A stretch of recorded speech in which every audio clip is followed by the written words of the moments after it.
नमस्कार विद्यार्थियों, मैं दिन पारिक स्वागत करता हूं आपका जीके बाय डीके जैन पर। विद्यार्थियों, आज का जो टॉपिक है वो लगभग एंडिंग का है, लेकिन बड़ा ही महत्वपूर्ण है। महत्वपूर्ण इसलिए है क्योंकि हम रोल्स के सिद्धांत की तो पूरा विश्लेषण करेंगे ही करेंगे, साथ ही जिन लोगों ने इसकी आलोचना की उन लोगों ने फिर न्याय के बारे में क्या कहा वो सब भी पढ़ेंगे, क्योंकि यही वहां से भी क्वेश्चन जो बच गए ना 50%, यानी 50% मैंने कहा था कि रोल्स में से पूछ जाते हैं और बाकी जो 50% क्वेश्चन आते हैं तो वो अगले आज वाले लेसन में से आएंगे, नहीं आज जो पढ़ाएंगे अपन उसमें से निश्चित रूप से आने के चांसेस रहते हैं। इसलिए बड़ा ही महत्वपूर्ण कॉन्सेप्ट है, पूरे ही ध्यान से इसे देखिएगा। चलिए शुरू करते हैं। रोल्स के न्याय सिद्धांत की आलोचना। क्या आलोचना है? सबसे पहले किसने की? समुदायवादियों ने। समुदायवादी किस पे जोर देते हैं? पूरे समुदाय पर, पूरे समाज के ऊपर। और हमें यह चित्र मालूम है कि जॉन रोल्स उदारवादी था, निश्चित रूप से व्यक्तिवादी था। उदारवादी और व्यक्तिवादी एक ही विचारधारा के लोग होते हैं, तो वो व्यक्ति पे ज्यादा महत्व देता, व्यक्ति की गरिमा पे महत्व देता था। कौन? रोल्स। इसलिए जो है निश्चित रूप से समुदायवादी जॉन रोल्स के खिलाफ होंगे ही होंगे, क्योंकि वो जोर किस पे देते हैं? समुदायवादी समुदाय पे जोर देते हैं और रोल्स व्यक्ति पे जोर देता है, व्यक्ति गरिमा पे जोर देता है। तो निश्चित रूप से स्वाभाविक है। लेकिन कैसे आलोचना की? तो कैसे की? रोल्स की संकल्पना को उसने बताया अतार्किक और अव्यावहारिक, निश्चित रूप से बताई गई, लेकिन उसका रीजन क्या है? वो है ये। तो इन समुदायवादियों ने ये कहा था कि देखो, समुदाय के अंदर अलग अलग प्रकार के समुदाय हैं, टीचर्स का, स्टूडेंट्स का, राजनेताओं का, ब्यूरोक्रेट्स का, या फिर अन्य व्यवसायियों का, सबका अलग अलग क्या होता है? समुदाय होता है। तो फिर सबके लिए न्याय अलग अलग प्रकार का होगा। एक प्रकार का न्याय कैसे हो सकता है? कौन मानते बात? समुदायवादी। ठीक है ना, बस यही बात है इनकी। तो इसी बात, यही तर्क जो है वो रोल्स की क्या कर देता है? रोल्स के न्याय को अव्यावहारिक और अतार्किक बता देता है। फटाफट रीडिंग कर देते हैं इसकी। समुदायवादियों के अनुसार न्याय की कोई एकमात्र, ये मात्रा नहीं, वही मात्र कर लेना इसको, एकमात्र सर्वमान्य परिभाषा नहीं हो सकती, बल्कि विभिन्न समूहों के लिए, विभिन्न समुदायों के लिए न्याय की भिन्न भिन्न धारणाएं होती हैं और इसलिए यह आवश्यक है। क्या? अलग अलग धारणाएं जो हैं वो आवश्यक हैं। इसलिए न्याय का कोई एक मानदंड नहीं हो सकता, कोई एक मानदंड न्याय का नहीं हो सकता। क्लियर? अगली बात, अब इस बात को लेकर के अमर्त्य सेन, जो कि एकदम बिल्कुल मॉडरेट थिंकर हैं, आधुनिक विचारक हैं, उन्होंने एक बात कही। क्या? एक किताब में कही। किताब का नाम है, बहुत ही महत्वपूर्ण है, द आइडिया ऑफ जस्टिस।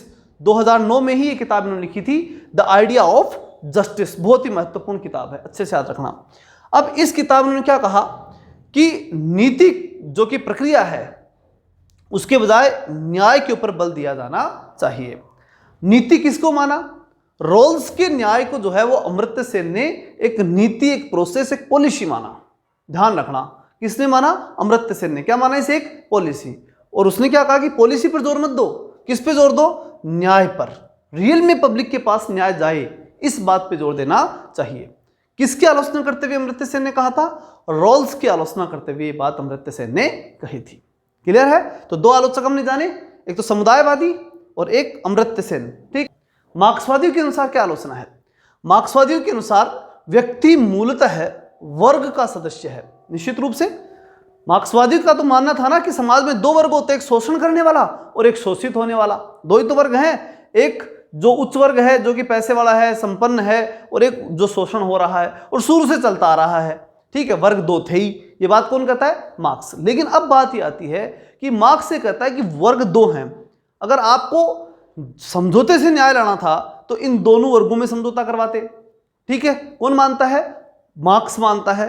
किसके बारे में? मार्क्सवादी जो विचारक हैं वो मानते हैं सारे के सारे। किसके बारे में? रोल्स के बारे में। क्योंकि रोल्स ने जो न्याय लेके आया, रोल्स, वो क्या था? समझौते के दौरान न्याय था। तो मार्क्सवादी कहते हैं कि समझौते से न्याय लेके तो आया आप, लेकिन आपने तो उन विवेकपूर्ण व्यक्ति मान लिया एडवांस में सबको। ठीक है, और जो समाज के अंदर जो वर्ग होते हैं उस बात को तो आपने ध्यान ही नहीं दिया, क्योंकि मार्क्सवादियों के अनुसार समाज में क्या होते हैं? वर्ग, और वर्गों के अंदर समझौता होना चाहिए था, तब न्याय आता। तो इसलिए ये भी क्या हो गए उसके आलोचक। किसके? रोल्स के। तो मार्क्सवादियों के अनुसार आलोचना क्या है? मार्क्सवादियों के अनुसार व्यक्ति मूलतः वर्ग का सदस्य है, या तो मजदूर वर्ग का है या फिर पूंजीपति वर्ग का है। इसलिए वर्ग से पृथक समझौते की कल्पना नहीं की जा सकती। आप वर्ग से पृथक समझौते की कल्पना कैसे कर रहे हो? गलत कर रहे हो। रोल्स का न्याय उदारवादी, कल्याणकारी और पूंजीवादी राज्य के लिए है, क्योंकि रोल्स उदारवादी था, रोल्स पश्चिमी विचारक था। रोल्स उदारवाद की अवधारणा को, व्यक्ति की गरिमा को, उनके ऊपर जोर देता था। ठीक है। तो इसलिए वो कहते हैं कि वो सब आप किधर चले गए, आप चले गए उदारवादियों की तरफ। किसको कह रहा है वो, कौन, मार्क्सवादी कह रहे हैं, किनको कह रहे हैं, रॉल्स को, कि भाई आप चले गए उदारवादी विचारधारा की तरफ। और इसलिए आपका जो कॉन्सेप्ट है ना वो निश्चित रूप से उसी उदारवादी और पूंजीवादी और जो व्यक्तिवादी अवधारणा उससे जुड़ा हुआ है। जो वर्ग संघर्ष और वर्गों के अंदर जो शोषण हो रहा है उसके ऊपर आपने कभी ध्यान नहीं दिया, और जब तक वो शोषण नहीं हट सकता तब तक न्याय आ नहीं सकता। तो ऐसे करके मार्क्सवादियों ने किसकी आलोचना कर दी, रॉल्स की आलोचना कर दी। अब हम बात करते हैं कि नोजिक ने क्या आलोचना की। नोजिक ने किसकी आलोचना की, रॉल्स की पक्की बात। क्या की, तो देखो इसमें दो बातें में ध्यान रखनी है। क्या कि रॉल्स उदारवादी था, नोजिक भी उदारवादी था। विशेष रूप से न उदारवादी कहते हैं, बस कोई फर्क नहीं। बात वही है कि उदारवाद का कंसेप्ट जो व्यक्ति को खुला छोड़ने का कंसेप्ट है उस पर दोनों विश्वास करते हैं। लेकिन नोजिक ये कहता है कि रॉल्स ने बात तो ये कही थी कि उदारवाद पे मैं जोर दे रहा हूं, व्यक्ति की गरिमा पे जोर दे रहा हूं, ठीक है। और सबसे बड़ी बात जो उसने कही थी वो थी कि प्रक्रियात्मक न्याय, कि रॉल्स ने कहा था कि मैं प्रक्रियात्मक न्याय दूंगा, ठीक है। और लास्ट में आते थे उसने क्या कर दिया, तात्विक न्याय दे दिया। मतलब यह कि कल्याण की बात कर दी, बल्कि उसको तो केवल प्रोसेस पे ध्यान देना था ना, कल्याण की बात ही नहीं करनी थी। लेकिन लास्ट में जाकर के रॉल्स ने क्या कहा था कि समाज में संपत्तिशाली व्यक्ति अगर संपत्ति कमाता है तो यह ध्यान रखेगा कि न्यूनतम साधन सुविधा वाले व्यक्ति का अधिकतम लाभ हो। यानी कमजोर से कमजोर व्यक्ति समाज का है तो उसे अधिक से अधिक लाभ होना चाहिए। यह कौन कर रहा था, रॉल्स कर रहा था। तो शुरुआत तो रॉल्स ने किससे की थी, प्रक्रिया से, कि भाई मैं केवल प्रक्रिया पे ध्यान दूंगा चाहे न्याय हो चाहे नहीं हो। और लास्ट में उसने कह ये दिया, क्या कह दिया कि अगर संपत्तिशाली व्यक्ति खूब ज्यादा पैसे कमा रहा है तो कमाओ, लेकिन जो कम पैसे वाला है उसका क्या होना चाहिए, लाभ होना चाहिए। ये बात तो उसने कही थी। तो कहने का मतलब प्रक्रिया से चला तो था वो, लेकिन पहुंच गया कहां पे, तात्विकता पे पहुंच गया। कौन पहुंच गया, रॉल्स। और इस बात का विरोध किसने कर दिया, नोजिक ने। उसने कहा व्यक्ति को पूरा ही फ्री छोड़ना था तेरे को, तूने क्या कर दिया बीच के अंदर, लास्ट में जाकर के कल्याण की बात कैसे कर दी तूने। और जो कल्याण की बात करा तो इसका मतलब तू पूरा उदारवादी नहीं है, ठीक है। और इस बात को लेकर के नोजिक ने इसकी आलोचना कर दी। इसी की स्कूल का था, इसी के ग्रुप का आदमी था, ठीक है ना, उसी की विचारधारा का आदमी था, लेकिन उसके बावजूद भी इसने इसकी क्या कर दी, आलोचना कर दी। नोजिक ने रॉल्स के नियमों की कड़ी आलोचना की तथा उन्हें पूर्ण प्रक्रियात्मक न्याय का समर्थन किया। समझ में आ गई होगी बात कि ये नोजिक कहता है कि पूर्ण प्रक्रियात्मकता होनी चाहिए थी, तात्विकता 1% भी क्यों आई, ठीक है, नहीं आनी चाहिए थी। केवल प्रक्रिया पे ध्यान देना था, लोगों को कल्याण पे ध्यान नहीं देना था। तेरे को कल्याण तो होता नहीं था, नहीं होता, ठीक। कौन कहता है, नोजिक। और तूने ऐसा नहीं किया इसलिए मैं तेरी आलोचना करता हूं। इस प्रकार से रॉल्स की आलोचना करता है। तो नोजिक जो है वो रॉल्स की आलोचना करते हुए जो अपनी मूल मान्यता है ना वो स्पष्ट करता है। वो कहता है कि भाई रॉल्स तो गलत कर रहा है। वह गलत क्यों कर रहा है, क्योंकि उसने प्रक्रिया की बात से शुरुआत की थी और तात्विकता पे पहुंच गया। जब वो केवल प्रक्रिया पे जोर देना था, नियम कायदे कानून पे जोर देना था, उसने कल्याण पे जोर ही क्यों दिया। अब उसने जब ये बात की तो लोगों ने पूछा उससे, किससे, नोजिक से, कि भाई तू बता दे तेरे अकॉर्डिंग क्या होना चाहिए फिर। तब वो बता रहा है क्या, कि भाई एक तो बात ये कि केवल प्रक्रिया पे ध्यान दो।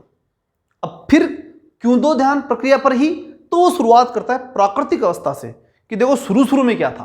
तो वो कहता है कि आरंभिक स्थिति में संसार की जितनी भी वस्तुएं थी ना उस पर किसी का नियंत्रण नहीं था, किसी एक व्यक्ति का नियंत्रण नहीं था, प्रकृति की वस्तुएं थी और सभी व्यक्ति प्रकृति की वस्तुओं को सब समान रूप से जैसे चाहे वैसे काम में लेते, स्वेच्छा तंत्रवाद, ठीक है, जैसे चाहे वैसे संपत्ति काम में लो, फ्री थे सारे के सारे। अब क्या होता है, कुछ व्यक्ति अपनी क्षमता बढ़ाते हैं, अपनी प्रतिभा बढ़ाते हैं और अपनी क्षमता और प्रतिभा के माध्यम से प्राकृतिक वस्तुओं पर अपना नियंत्रण कर लेते हैं। अब जो जिसमें क्षमता और प्रतिभा वो प्राकृतिक वस्तु पर नियंत्रण कर लेगा। अच्छा, उसने अपनी क्षमता और प्रतिभा से नियंत्रण किया तो प्राकृतिक वस्तु उसकी हो गई कि नहीं हो गई, हो गई, उसकी निजी संपत्ति हो गई। अब उसकी निजी संपत्ति अगर वो हुई है तो उसको फिर अधिकार होना चाहिए इस बात का कि वो उसको जैसे चाहे वैसे उपयोग कर ले। तो अब देखो, आरंभिक स्थिति में संसार की वस्तुओं पर किसी का नियंत्रण नहीं था। नंबर 2, व्यक्ति ने अपनी प्रतिभा और क्षमता के द्वारा इन वस्तुओं के ऊपर क्या किया, नियंत्रण। और नंबर 3, व्यक्ति ने वो जो संपत्ति अर्जित की वो उसके व्यक्तित्व का हिस्सा हो गया, वो उसकी पर्सनैलिटी का अंग हो गया, ठीक है ना, वो उसका भाग हुआ क्योंकि उसने अपनी प्रतिभा और क्षमता से कमाया है तो उसका भाग हो गया। चौथी बात, नोजिक के अनुसार व्यक्ति को असीमित संपत्ति अर्जित करने का अधिकार है। अब जितनी क्षमता और योग्यता कमाओ उतना, ये कौन कहता है, नोजिक, क्योंकि वो तो बिल्कुल फ्री छोड़ना चाहता है व्यक्ति को, स्वेच्छा तंत्रवादी है नोजिक, ठीक। वो ये नहीं कहता कि जितनी क्षमता उतनी कमाओ, जैसे रोल्स कहता है ना कि जितनी क्षमता है उतनी कमाओ और फिर जितना कमाए उसमें से कुछ काट करके किसको दो, गरीब को दो। ये कौन कह रहा था? रोल्स कह रहा था। इस बात का नोजिक विरोध करता है कि नहीं, जितनी क्षमता और प्रतिभा आप में उतनी कमाओ और वो आपका पार्ट है, आपके व्यक्तित्व का ऐसा है। क्यों है? क्योंकि आप में क्षमता और प्रतिभा थी इसलिए आपने वो चीज कमाई। ठीक है, ये बात कौन कहता है? नोजिक। इस संपत्ति को स्थानांतरित करने का भी अधिकार है। अब जो व्यक्ति कमाएगा वो व्यक्ति किसी दूसरे को दे भी सकता है। अब इस बात से अगर वो किसी गरीब को दे तो चलेगा। नोजिक ये कहता है कि कोई व्यक्ति अपनी संपत्ति कमा के लाए और फिर इच्छा से कहेगा तू भी लाए, समझ में आ रही बात? तो चलेगा। लेकिन रोल्स जो कह रहा था क्या, कि संपत्तिशाली व्यक्ति संपत्ति कमाएगा तो ये ध्यान रखिए कमाएगा कि समाज के अंदर जो न्यूनतम संपन्न व्यक्ति है उसका लाभ हो। इसका मतलब कि आपको करना क्या है? राज्य को यह करना है कि जब रोल्स के अकॉर्डिंग राज्य को यह करना है कि जो संपत्तिशाली व्यक्ति पैसे कमा रहा है ना उसके ऊपर टैक्स लगा करके किसको दो? उस गरीब को दो। ये रोल्स की बात थी। और नोजिक क्या कहता है कि नहीं, कोई राज्य टैक्स नहीं लगाएगा। राज्य का काम इतना ही है कि व्यक्ति जितना कमाए उतना कमाए, उसको छोड़ दो बिल्कुल फ्री, बस उसकी सुरक्षा करे राज्य, सिक्योरिटी गार्ड के रूप में खड़ा हो जाए। कौन कहता है? नोजिक। ठीक है, वो किसी प्रकार की इस बात को समर्थन नहीं करता कि टैक्स वैक्स दो और टैक्स देके गरीब का भला करो। ये बात नोजिक नहीं करता। हाँ, वो ये जरूर कहता है कि अगर कमा लिया और उसमें से मन में आ गया तो दे दो चाहे, वो कोई दिक्कत वाली बात नहीं है। ये कौन कहता है? नोजिक। बशर्ते संपत्ति का स्थानांतरण जो है ना, वो स्थानांतरण दूसरे को दे रहे हो आप, संपत्ति दे दो, बस वो देते समय कैसे होना चाहिए? मामला वैध होना चाहिए, स्थानांतरण वैध होना चाहिए संपत्ति का। तो दोनों में अंतर समझ में आ गया होगा। नोजिक और रोल्स में एक मेजर जो अंतर है ना वो ध्यान रखना, बस वही चीज समझ में आते ही प्रश्न सही हो जाएगा आपका। क्या है कि देखो, रोल से कहता है कि भाई व्यक्ति जितनी चाहे उतनी संपत्ति कमा लेगा, कमाने की छूट है, लेकिन उस पर एक बाउंडेशन है और वो ये कि वो संपत्ति खूब ज्यादा जो कमाएगा ना वो ये ध्यान रख के कमाएगा कि जो समाज में न्यूनतम संपन्न व्यक्ति यानी गरीब व्यक्ति है ना उसका भला हो। मतलब ये कि राज्य उस पर टैक्स लगा करके उससे पैसे ला करके इसको देगा गरीब को। यही तो आना इसका मतलब। अब आ जाओ आप नोजिक की तरफ। नोजिक कहता है कि भाई देखो, बात यह है प्राकृतिक की वस्तुएं, मैं अपनी क्षमता और योग्यता से पैसे जो प्रकृति की वस्तुओं कमा रहा हूं, ठीक है ना, तो वो सारी मेरी हैं, हो गई मेरी सारी। अब मेरी इच्छा से मैं किसी को दूं तो दूं, नहीं राज्य मेरे पे टैक्स नहीं लगाएगा। ये कौन कहता है? नोजिक। बस इतना सा अंतर आपको ध्यान रखना है। अब बढ़ते हैं आगे। अच्छा, ये बात और देखो, नोजिक ने प्रगतिशील करारोपण के सिद्धांत का, प्रगतिशील करारोपण तो होना किसका? रोल्स का। रोल्स ने ये तो कहा था कि प्रगतिशील करारोपण है, पैसे वाले पे टैक्स लगाओ और गरीब को दे दो, प्रगतिशील करारोपण है। किसने कहा था? रोल्स ने कहा था। तो उस प्रगतिशील करारोपण के सिद्धांत का खंडन किया किसने किया? नोजिक ने। और कहा कि राज्य केवल उतना करारोपण करेगा जितना विधि की व्यवस्था यानी सिक्योरिटी गार्ड, ठीक है ना, विधि कानून की व्यवस्था, क्योंकि कानून ही तो करेगा सिक्योरिटी, तो विधि की व्यवस्था बनाए रखने एवं राज्य की सुरक्षा के लिए आवश्यक हो इतना ही टैक्स लगाएगा। कल्याण करने के लिए टैक्स नहीं लगाएगा कि भाई टैक्स लगा के लोगों का कल्याण करे राज्य। इस बात का नोजिक समर्थक नहीं था। समझ में आ गई बात? और रोल्स इस बात का समर्थक था कि पैसे चाहे कितने ही कमाओ, बस उचित टैक्स, थोड़ा बहुत टैक्स लगाओ, लेकिन कुछ और वो किसको दे दो? आप गरीब को दे दो। ये नोजिक कहता था। तो एक बात तो क्लियर है ना, समुदायवादी किस पे जोर देंगे? व्यक्ति पे, समुदाय पे? समुदाय पे। और समुदाय एक होता है, कई समुदाय होते हैं, ये बात तो माइंड में है ही। अब चलो, न्याय के समुदाय दृष्टिकोण के अनुसार सामाजिक वस्तुओं का ऐसा वितरण होना चाहिए। भाई समाज की जो वस्तु है ना, जब राज्य वितरित करे, ठीक है, राशन दे या फिर कोई केरोसिन बांटे या कुछ भी बांटे, जब वो बांटे ना राज्य, तब वो वितरण करे, तब समुदाय के प्रत्येक व्यक्ति के प्रति प्रतिबद्धता होनी चाहिए, पूरे समाज के हर व्यक्ति की प्रतिबद्धता होनी चाहिए। यह नहीं होना चाहिए कि किसी एक व्यक्ति का ध्यान रखे, बल्कि पूरे समुदाय का ध्यान रखो। गरीब अमीर कैसा ही ध्यान नहीं रखना आपको, पूरे समुदाय को एक मान करके फिर सबको बराबर चीज बांटनी है। कौन कहते हैं? समुदायवादी। वितरण के समय यह काम आपको करना है। अगली बात, इस सिद्धांत के समर्थक है 3 व्यक्ति, एक तो मैकेंटायर, एक माइकल सैंडल और एक माइकल वाल्जर। और तीनों ही याद रखने जरूरी है, क्योंकि एग्जाम में सीधे सीधे यही पूछ लेते हैं कि निम्न में से समुदायवादी विचारक कौन सा नहीं है, और ये 3 दे देते हैं, चौथा जॉन रोल्स को डाल दिया। अब आपको मालूम पड़ा नहीं, गलत हो गया। तो ऐसे आपको ध्यान रखना है कि 3 प्रमुख क्या हैं? समुदायवादी हैं। कौन कौन से? मैकेंटायर, सैंडल और जो है वाल्जर। अब याद कैसे रखोगे इसको? तो ये वाल्जर है यानी दीवार है, अब दीवार पे क्या टकी हुई है? सैंडल और टायर। क्यों टाकी? क्योंकि समुदाय क्या कर सकता है? उस दीवार के, उस वाल के नजर लगा सकता है। ऐसे याद रखना, ठीक है? समुदाय वाल के नजर लगा सकता है, इसलिए वाल पे क्या टाकी अपन ने? वाल पे सैंडल और टायर लगा दिया।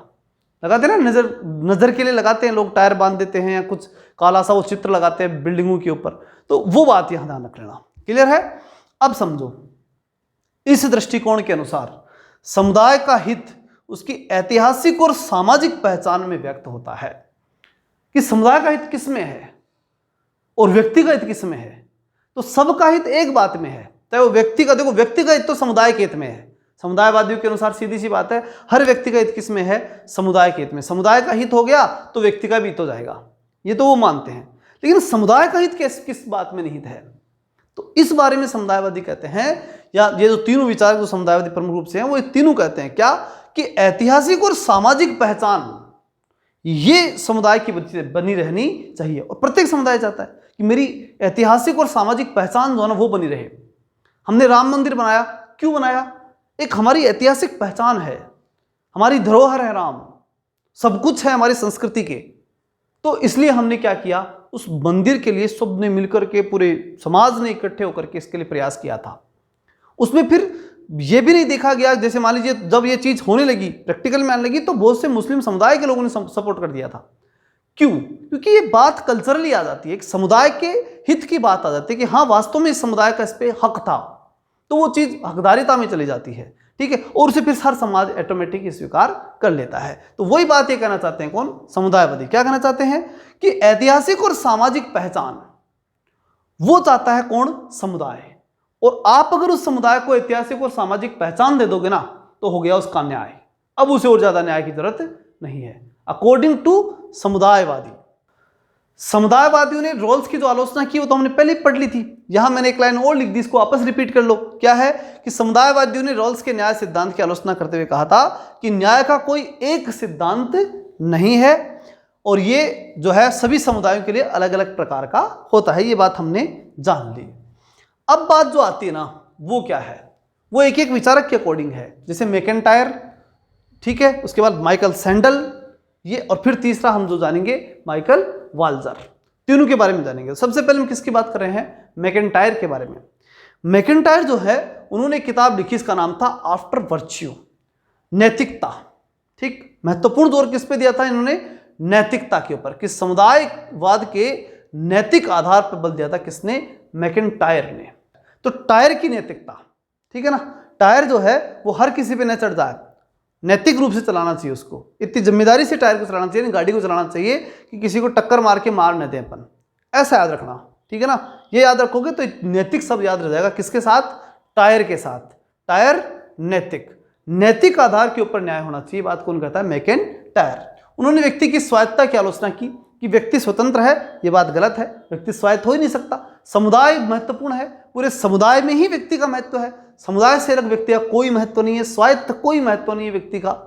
तो ठीक है, तो इसका मतलब व्यक्ति की स्वायत्तता की क्या कर दी? आलोचना। तथा कहा कि व्यक्ति का व्यक्तित्व उसकी सामाजिक परंपराओं में विकसित होता है। व्यक्ति का व्यक्तित्व कहाँ विकसित होता है? सामाजिक परंपराओं में। हम सामाजिक परंपराओं को देखते हैं, वहीं से थोड़ा थोड़ा सीखते हैं और फिर हमारा व्यक्तित्व डेवलप होता है। फिर हम वैसे व्यक्ति बनते हैं कि समाज में किस व्यक्ति का सम्मान हो रहा है, किसका नहीं हो रहा, ये सब देख करके जिसका सम्मान हो रहा है वैसा बनने का हम प्रयास करते हैं। तो कैसे हुआ? समाज की परंपराओं को देख करके तो हुआ। तब ये कहते हैं क्या? कि व्यक्ति की स्वायत्तता की आलोचना की तथा कहा कि व्यक्ति का व्यक्तित्व तो उसकी सामाजिक परंपराओं में विकसित होता है और इसी के माध्यम से सद्गुण अर्जित किए जाते हैं। और इससे क्या होते हैं? सद्गुण अर्जित होते हैं। तो ये तो है मैकेंटायर का प्रमुख विचार। एक किताब मैकेंटायर ने और लिखी थी, वो भी आपको देख लेनी है। मैकेंटायर की किताब है, उसका नाम है हु जस्टिस विथ रैशनैलिटी। ठीक है, जस्टिस क्या है, तार्किकता क्या है, तार्किक रूप से जस्टिस कैसे होना चाहिए, उसके ऊपर इसने चर्चा की है। लेकिन सारा ध्यान इसका किस पे था? नैतिकता पे ध्यान रखना। क्लियर? समुदाय के अंदर नैतिकता होनी चाहिए, समुदाय में सामाजिक परंपराएं विकसित होनी चाहिए, क्योंकि उन परंपराओं में ही व्यक्ति का क्या होता है? व्यक्तित्व का विकास होता है। ये दो बातें इसने कही थी विशेष रूप से। क्लियर हो जाएगा? अगली बात, सैंडल की बात कर लेते हैं। सैंडल ने क्या कहा? सैंडल ने कहा liberalism and the limits of justice. ठीक है, ये क्या किस बात के ऊपर ध्यान दे रहा है? कि लिबरलिज्म जो कंसेप्ट है ना, उसके ऊपर ध्यान दो। और उसकी वो आलोचना करेगा। ठीक है, liberalism and the limits of justice, कि लिबरलिज्म के द्वारा जस्टिस का लिमिटेशन कैसे कर दिया जाता है, जस्टिस को कैसे रोक दिया जाता है, जस्टिस के ऊपर कैसे सीमाएं लगा दी जाती हैं। और ये किताब उसने कब लिखी थी? 1982 में। रोल्स की तार्किक प्रणाली की आलोचना करते हुए उसके द्वारा वर्णित विवेकशील कर्ता तथा मूल स्थिति की आलोचना की गई। दो चीजों की आलोचना की गई, कौन कौन सी? एक तो विवेकशील कर्ता की और दूसरी मूल स्थिति की। ये दो ही तो कंसेप्ट दिए थे उसने। किसने दिए थे? ये दो, मूल स्थिति और विवेकशील कर्ता, ये तो दो शब्द दिए थे ना, वो किसने दिए थे? रोल्स ने। हमने पढ़ा था प्राकृतिक अवस्था, तो उसने क्या कहा था? मूल स्थिति। और विवेकशील कर्ता उस प्राकृतिक अवस्था में समझौता करने वाला व्यक्ति। ये दो व्यक्ति उसने किसने बताए थे? रोल्स ने बताए थे। तो यहां पर जो बात कही जाती है रोल्स के बारे में, जो कि सेंडल कह रहा है, वो क्या कह रहा है कि रोल्स की तार्किक प्रणाली की मैं आलोचना करता हूं। कौन कर रहा है यहां पर? सेंडल। कि भाई मैं रोल्स की बात की तार्किक प्रणाली जो रोल्स ने दी है उसकी आलोचना करता हूं। और फिर करते हुए उसके द्वारा विवेकशील कर्ता और मूल स्थिति, ये दो शब्द जब रोल्स ने काम में लिए थे ना, उनकी कौन आलोचना कर रहा है? सेंडल आलोचना कर रहा है। आलोचना की और कहा कि व्यक्ति के चरित्र को समझने के लिए उसकी संस्कृति और समुदाय की जानकारी जरूरी है। वो कहते हैं कि व्यक्ति और उसका चरित्र जानना है ना, तो उसकी संस्कृति और समुदाय जरूरी है। मतलब वो न्याय के लिए, सेंडल जो न्याय के लिए जोर देता है ना, वो किस पे जोर देता है? संस्कृति और समुदाय। इसको याद रखने का तरीका क्या है? सेंडल, सैसे सेंडल, सैसे ही संस्कृति होती है और सैसे ही समुदाय होता है। ठीक है ना? तो संस्कृति और उसका समुदाय जो है, उन दोनों की जानकारी आवश्यक है। ये बात कौन कहता है? सेंडल कहता है। अगर जस्टिस देनी है समुदाय के अंदर या व्यक्ति को जस्टिस देना है, तो उस व्यक्ति का समुदाय क्या है, उसकी संस्कृति क्या है, उन पे जोर दीजिए। तो दोनों की बातें समझ में आ गई। मैकेंटायर किस पे जोर देता है? नैतिकता और सामाजिक परंपराओं पे। अगर इनको सही कर लोगे तो न्याय आ गया। मैकेंटायर कहता है कि जो संस्कृति और समुदाय है उसके ऊपर जोर दीजिए, क्योंकि इन पे जोर देंगे तो व्यक्ति के चरित्र का विकास होगा और ये उसके लिए न्याय होगा। ये बात कौन कहता है? माइकल सेंडल कहता है। और इसी प्रकार से एक व्यक्ति और है समुदायवादी, इसका नाम है माइकल वाल्जर। ये बड़ा महत्वपूर्ण व्यक्ति है, इसके बारे में आपको ज्यादा पूछा जाता है समुदायवादियों में, माइकल वाल्जर के बारे में। और उसने किताब लिखी थी sphere of justice, defence of pluralism and equality. मतलब ये शब्द याद रखना, प्लूरलिज्म के बारे में, डिफेंस ऑफ प्लूरलिज्म, यानी बहुलवादियों का से टक्कर ली थी इस आदमी ने। किसने? वाल्जर ने। क्योंकि इससे टक्कर लेने वाली यही तो ये भाई, लगभग समान से अगर विचार आ गए तो फिर उनके अंदर जाकर के आपको अपने आप को साबित करना पड़ेगा। बहुलवादी ये बात कहते हैं कि समाज के अंदर कई समुदाय हुआ करते हैं, और चूंकि माइकल वाल्जर भी क्या है? समुदायवादी। वो भी कहता है कि समाज में कई समुदाय होते हैं। तो दोनों एक बात पे आके इक्वल हो गए, लेकिन न्याय के मामले में दोनों डिफर चल रहे हैं, दोनों एक दूसरे के विपरीत चलते हैं। बहुलवादी उदारवादी तरीके से न्याय देते हैं और माइकल वाल्जर उदारवादी तरीके से न्याय को स्वीकार नहीं करता। तो अंतर तो आ ही गया ना। इसलिए माइकल वाल्जर किससे टक्कर ले रहा है? किससे डिफेंस कर रहा है? प्लूरलिज्म से टक्कर ले रहा है। अब इस किताब में उसने क्या कहा कि उदारवादी बहुलवादी न्याय सिद्धांत की मैं क्या करता हूं? आलोचना। कौन करा है? वाल्जर। ठीक। और वो क्या कहता है? करते हुए कहता है कि न्याय का कोई सार्वभौमिक नियम नहीं हो सकता, कि न्याय का कोई नियम बनाया और सारे समुदायों पे लगा दो। क्योंकि बहुलवादी समुदायों को तो अलग अलग मानते हैं, कई समुदायों को मानते हैं, लेकिन वो कहते हैं कि सभी समुदायों पे न्याय एक ही प्रकार का लगेगा। कौन कहते हैं? बहुलवादी। और वाल्जर जैसे समुदायवादी कहते हैं कि जब समुदाय के पार्ट अलग अलग हैं, कई समुदाय जब पाए जाते हैं, तो सभी समुदाय के अकॉर्डिंग न्याय भी उनका अलग अलग होगा। एक कैसे हो सकता है? कौन कहता है? माइकल वाल्जर। तो ऐसे करके इसका वो उत्तर देता है, बहुलवादियों से वो टक्कर लेता है। न्याय के नियम के निर्धारण के लिए समुदाय विशेष के प्रचलित मान्यताओं और मानदंडों को ध्यान में रखना आवश्यक है। कौन कहता है? वाल्जर। वो कहता है कि हर समुदाय के अपने क्या होते हैं? प्रचलित मान्यता होती है, प्रचलित मापदंड हुआ करते हैं। हर समुदाय के अलग अलग होते हैं। तो आप कैसे कर सकते हैं कि जब समुदायों को अलग अलग मान भी रहे हो, कौन मान रहे हैं? बहुलवादी, कि सारे समुदाय अलग अलग हैं, और फिर आप उनके ऊपर रूल एक लगाना चाहते हो, कैसे होगा? नहीं लग सकता। न्याय एक प्रकार का देना चाहते हो, नहीं दे सकते। कौन कहता है? वाल्जर। ठीक है ना? तो वो क्या कहता है वाल्जर फिर कि भाई समुदाय अलग है तो सबका न्याय भी अलग अलग है, और वो किस आधार पर होता है? मान्यता और मापदंडों के आधार पर होता है। ठीक है, तो ये माइकल वाल्जर की बात हो गई। समझ में आ रही बात? वाल्जर क्या करता है? वाल्जर करता है कि मान्यता और मापदंड अलग अलग हैं, जैसे वहां संस्कृति की बात थी, किसमें, सैंडल में संस्कृति की बात थी, वैसे ही माइकल में मान्यता और मानदंड की बात है। समझ में आया होगा, मैं से मापदंड, मैं से मान्यता और मैं से माइकल, ऐसे इसको याद रख लेना। अब हम चलते हैं आगे, वाल्जर की और क्या महत्वपूर्ण चीजें जो अति महत्वपूर्ण जो एग्जाम में पूछी जाएगी आपसे, वो ये कि वाल्जर के अनुसार न्याय का सिद्धांत सरल समानता के आधार पर नहीं बल्कि जटिल समानता, ठीक है ना, कॉम्प्लेक्स इक्वलिटी है। वाल जब बनती है ना, दीवार, याद रखने का तरीका बता रहा हूं एक, कि जब दीवार बनती है ना तो ईंटों को कॉम्प्लेक्स में लगाया जाता है, जटिलता से लगाया जाता है, समानता से नहीं लगाया जाता। एक ईंट के ऊपर दूसरी ऐसे सिस्टमेटिक रूप से रखी जाती है। तो उससे ध्यान रखना कि वाल बनती है जटिलता से, तो जटिल समानता को मानता है। और कैसे कैसे कह सकते हैं उनकी जटिल समानता को मानता है? वो कहते हैं कि समुदाय कई, तो सबका न्याय भी अलग अलग प्रकार का, सारा समाज जटिल है, ऐसा नहीं कि सरल है कि एक न्याय बनाया और उसके ऊपर लगा दिया। जब हमें अब यहां पर आप ये कह सकते हो कि सर इसका मतलब ये हो गया कि जो यूसीसी आ रहा है वो सही नहीं है, अकॉर्डिंग टू वाल्जर सही नहीं है, लेकिन अकॉर्डिंग टू जॉन रॉल्स वो जो यूसीसी है वो जरूरी है। तो अलग अलग विचारक है, वो अलग विषय है, ठीक है ना, उस पर हमको नहीं जाना है। लेकिन इतना ध्यान रखना है कि वाल्जर जैसे लोग जो हैं, वो समुदायवादी जो हैं, वो रोल्स जैसे विचारों की क्या करते हैं, आलोचना। और वाल्जर के अकॉर्डिंग हम देखें तो समुदाय कैसा है, अलग अलग प्रकार के समुदाय हैं और सबके अलग अलग सभ्यता संस्कृति है, और इसलिए जो है उनके ऊपर क्या लगना चाहिए, अलग अलग प्रकार का न्याय ही लागू होना चाहिए। कौन कहता है? वाल्जर, ठीक है। तो जटिल कॉम्प्लेक्स जो इक्वलिटी उसकी बात करता है। जटिल समानता के अनुसार भिन्न भिन्न सामाजिक वस्तुएं जीवन के भिन्न भिन्न क्षेत्रों के वितरण के लिए बनी हैं, अलग अलग लोगों के लिए अलग अलग चीज बनी। मेरे को आप लोगों को पढ़ाने के लिए ये डिजिटल बोर्ड या फिर कुछ ऐसे चीजें चाहिएंगी जो आपको आप तक पहुंचा सकूं मैं, वो साधन चाहिए होंगे, ठीक। आपको चाहिएगा एक मोबाइल चाहिए होगा, आपको नहीं चाहिए बोर्ड भी, ठीक है ना। तो सबके लिए अलग अलग चीजें होती है। अब और उसके अंदर परिवार वालों को तो इन दोनों को नहीं चाहिए, हमारी जो दोनों चीजें हैं वो ही नहीं चाहिए, उनको मतलब ही नहीं चीजों से, उनको मोबाइल चाहिए, उनको एंजॉय करने के लिए, उनके एंटरटेनमेंट के लिए, है कि नहीं। तो कहने का मतलब क्या है कि सभी समाज के अंदर जो वस्तुएं होती है ना, वो सब व्यक्तियों के लिए अलग अलग काम की होती है, इसलिए न्याय भी सबके लिए अलग अलग प्रकार का ही होना चाहिए, सेम नहीं हो सकता। कौन कहता है? वाल्जर। तो कॉम्प्लेक्स इक्वलिटी की बात कौन करता है? माइकल वाल्जर करते हैं।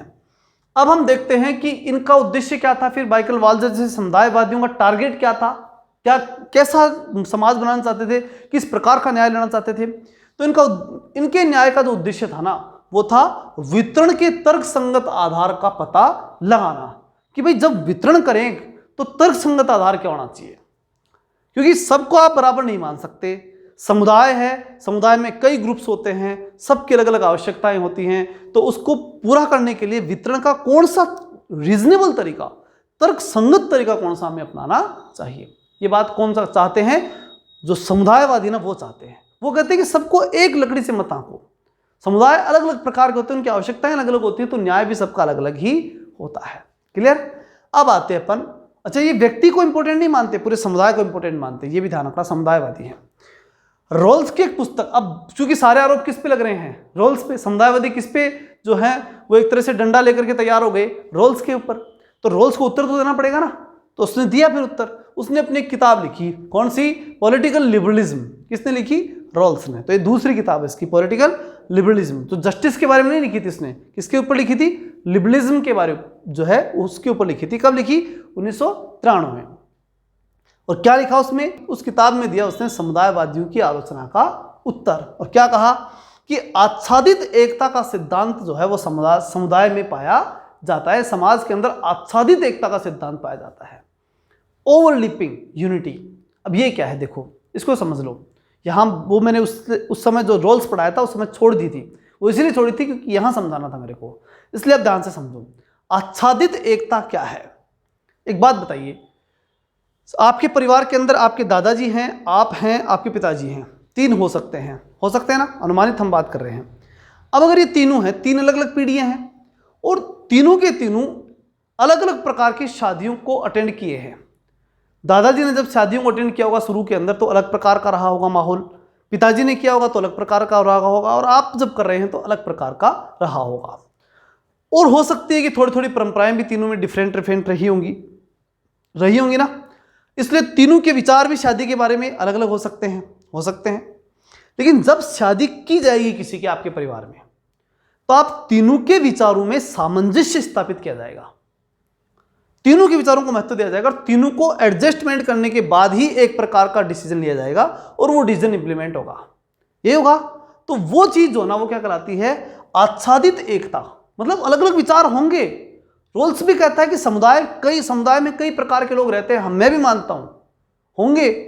ठीक है, आप जब कह रहे हो तो मानता हूं भाई, समुदायवादियों को कहता है रोल्स कि आप जब कह रहे हो कि समाज में कई प्रकार के समुदाय होते हैं और सब समुदायों के लिए अलग अलग प्रकार का न्याय होना चाहिए, तो रोल्स कहता है कि मैं मान लेता हूं आपकी बात, लेकिन समाज में आच्छादित एकता पाई जाती है। सबकी अलग अलग आवश्यकताएं हो सकती हैं और हैं तो सबको अलग अलग प्रकार का न्याय चाह भी सकता है, लेकिन आच्छादित एकता सब में पाई जाती है। समुदाय में फिर भी सबके सब लोग एक दूसरे के लिए एडजस्टमेंट करते हैं और इसलिए न्याय को जो है, अगर आप सबके ऊपर एक प्रकार का न्याय लगाओगे भी तो आच्छादित एकता होने के कारण से पूरा समुदाय उसे एडजस्ट करेगा, उसे स्वीकार करेगा। इसकी चिंता आपको नहीं करनी चाहिए। कौन कहता है? रॉल्स इस बात को कहता है। ठीक, मतलब उसने समुदायवादियों की बात का उत्तर दे दिया और इसीलिए रोल्स मतलब जो उत्तर दे देना बात का, इसका मतलब उसकी बात स्थापित है और उसकी बात स्थापित हो गई और अब लोग भी उसको मानते हैं। नेक्स्ट बात आती है कि अमर्त्य सेन जो भारतीय विचारक है, उसने भी रोल्स की आलोचना की थी और उसने क्या कहा वो भी देखते हैं। इन्होंने कैपेबिलिटी अप्रोच, क्षमता पद्धति, इसको अपनाया। किसने अपनाया? अमर्त्य सेन ने। और क्या कहा इसके बारे में? अमर्त्य सेन ने अपनी रचना, अच्छा एक ये तो अप्रोच थी, ये तो उसकी पद्धति थी, और पद्धति कहाँ लिखी थी उसने? इस बुक में, डेवलपमेंट एज फ्रीडम 1999 के अंदर उसने डेवलपमेंट एज फ्रीडम लिखी। किसने लिखी? अमर्त्य सेन ने। उसमें कौन सी थ्योरी दी? कैपेबिलिटी अप्रोच, यानी क्षमता पद्धति उसने दी थी। अब क्या है ये कि क्षमताओं की समानता का समर्थन होना चाहिए। क्षमता महत्वपूर्ण चीज है। क्षमता जो है वो सबको क्षमतावान बनाना चाहिए, अगर क्षमतावान नहीं है तो, ठीक है, और अगर क्षमतावान है तो बराबर क्षमतावान लोगों को बराबर चीजें मिलनी चाहिए। कौन कहता है? अमर्त्य सेन। ठीक है, मतलब दो कंसेप्ट पे बात करता है कि अगर क्षमतावान नहीं है तो बनाओ, और अगर सारे के सारे बराबर क्षमता वाले तो उनकी क्षमता के अकॉर्डिंग सबको बराबर दो। ये कौन कहता है? अमर्त्य सेन। ये भारतीय विचारक हैं, उन्होंने बात कही। इनके अनुसार लोगों की क्षमताओं में वृद्धि करने का अभिप्राय जीवन की गुणवत्ता में सुधार करना है। भाई टारगेट क्या होना चाहिए? स्टेट का, राज्य का टारगेट होना चाहिए लोगों की क्षमताओं में वृद्धि। उससे क्या होगा? उससे यह होगा कि उनका जो जीवन है वो गुणवत्ता युक्त हो जाएगा, जीवन की गुणवत्ता में सुधार होगा। ठीक है, तो और वो न्याय है। जब आप जीवन की गुणवत्ता में सुधार कर देंगे, क्षमता वृद्धि कर देंगे, जीवन में गुणवत्ता आ जाएगी, न्याय आ जाएगा। वो उस प्रकार के न्याय की बात करते हैं। कौन? अमर्त्य सेन। और ये कहां मिलता है ज्यादा? वो लोग कहते हैं कि लोकतांत्रिक व्यवस्था का में ही ये सब कुछ अच्छा से मिल सकता है, क्योंकि वहां सरकारें ध्यान देती है व्यक्ति पे। तो कहता है लोकतांत्रिक व्यवस्था का समर्थन करते हुए कहता है कि लोकतांत्रिक व्यवस्था में अकाल की घटना नहीं होती है, कि वहां परेशान नहीं होते लोग, क्योंकि सरकारें होती हैं, सुविधाएं देती हैं और वो क्षमताएं और गुणवत्ता उतनी बढ़ाती है लोगों में कि वो जो है वो गुणवत्ता और क्षमता लेकर के अपने जीवन को एक अच्छे स्तर पे लेकर के चले जाते हैं लोग। इसलिए आसानी से वहां अकाल की घटना नहीं होती। लोकतांत्रिक व्यवस्थाओं के द्वारा आर्थिक विकास बेहतर रूप में अर्जित किया जा सकता है। लोकतांत्रिक व्यवस्थाएं जो होती है वो अपना आर्थिक विकास बेहतर कर लेती हैं। वहां अगर छोटा मोटा अकाल आता है तो उसे हैंडल कर लेते हैं राज्य, वो स्टेट जो है उसको आराम से स्वीकार कर लेते हैं। ये कौन कहता है? अमर्त्य सेन कहते हैं। मतलब ये कि वो लोकतांत्रिक राज्य को एक तरीका मानते हैं न्याय देने का, और वो कहते हैं कि क्षमता और गुणवत्ता में वृद्धि कर दो, फिर कोई दिक्कत नहीं है, सारा काम सही है। फिर अगली बात जो उनकी लास्ट में अगर हम देखें, लास्ट में हम देखें कि अमर्त्य सेन ने सार क्या दिया, तो वो ये था कि व्यक्तियों के मध्य भिन्नता लिंग और आयु के आधार पर निर्मित होती है। भाई प्रकृति ने कैसे बनाया व्यक्ति को? आयु और लिंग के आधार पर भिन्न बनाया, और अन्य भी प्राकृतिक अंतर हो सकते हैं, नेचुरल डिफरेंसेस हो सकते हैं कई। ठीक है, और ये भिन्नताएं प्राकृतिक है। सब क्या है? प्राकृतिक। जबकि दूसरे जो अंतर है वो कैसे? परिस्थितियों के रूप में उत्पन्न होते हैं। एक अंतर तो प्रकृति ने कर दिया, वो तो प्रकृति ने किया, तो उसमें तो कोई टेंशन लेनी नहीं चाहिए। फिर दूसरा जो अंतर है वो हम कर देते हैं, वो गलत है।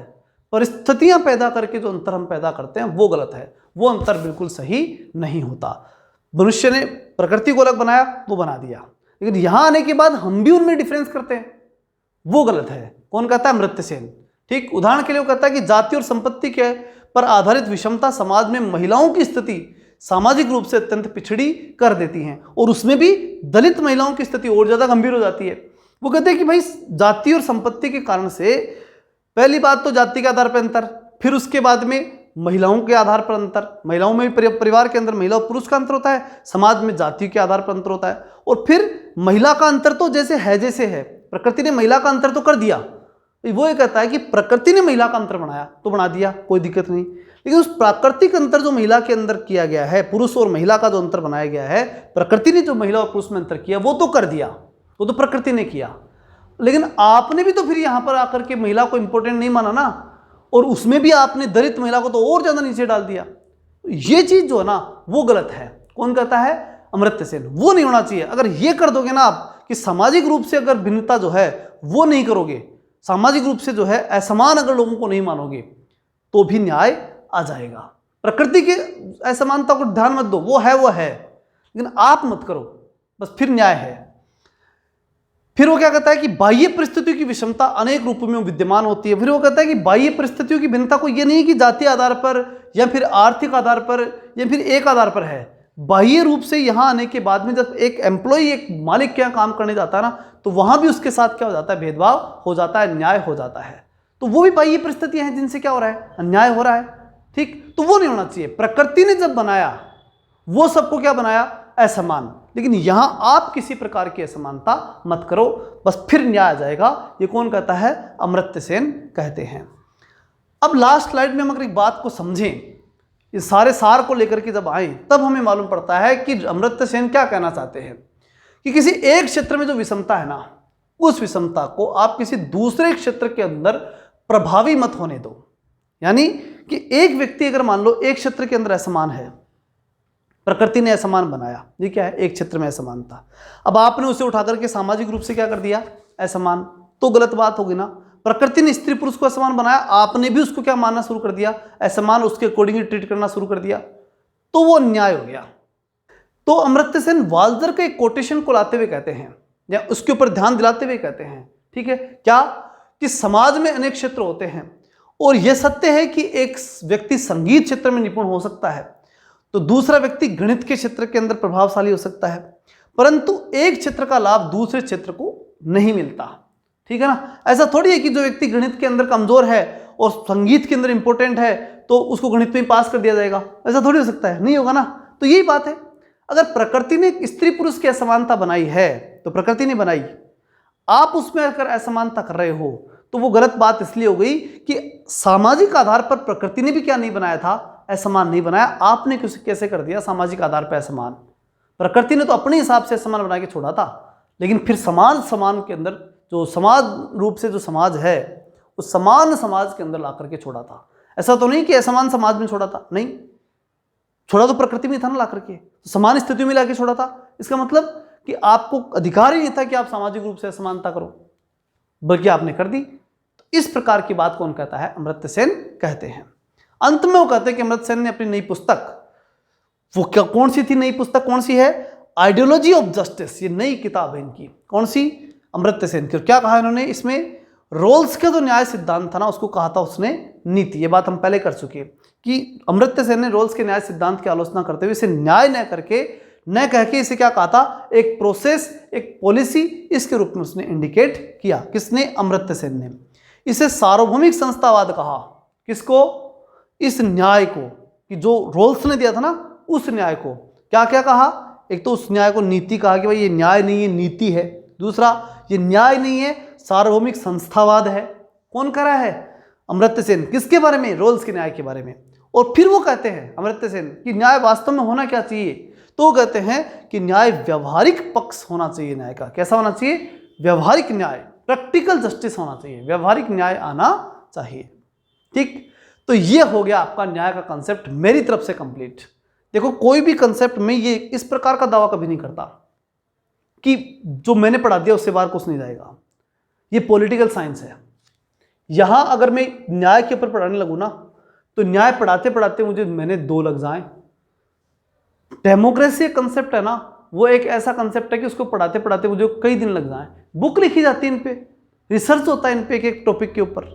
तुम ये थोड़ी कह सकते हैं कि कंप्लीट हो गया, कोई नहीं कह सकता है बात। बहुत से विचारक हैं, बहुत से विचारकों ने बहुत सी बातें कही है, लेकिन हम वो पढ़ेंगे जो एग्जाम के दृष्टिकोण से बहुत महत्वपूर्ण है, बार बार एग्जाम में आते रहते हैं, उन्हीं को पढ़ करके हम तैयारी कर रहे हैं, उन्हीं को दृष्टिकोण में रख करके और फिर तैयारी कर रहे हैं। और उस आधार पर मैं अपने आप में समझता हूं कि मैंने जो बताया वो पर्याप्त है कि इसमें से प्रश्न आपके पूरे पड़ जाएंगे। ठीक है, तो मिलते हैं कल, तब तक के लिए जय हिंद, जय भारत।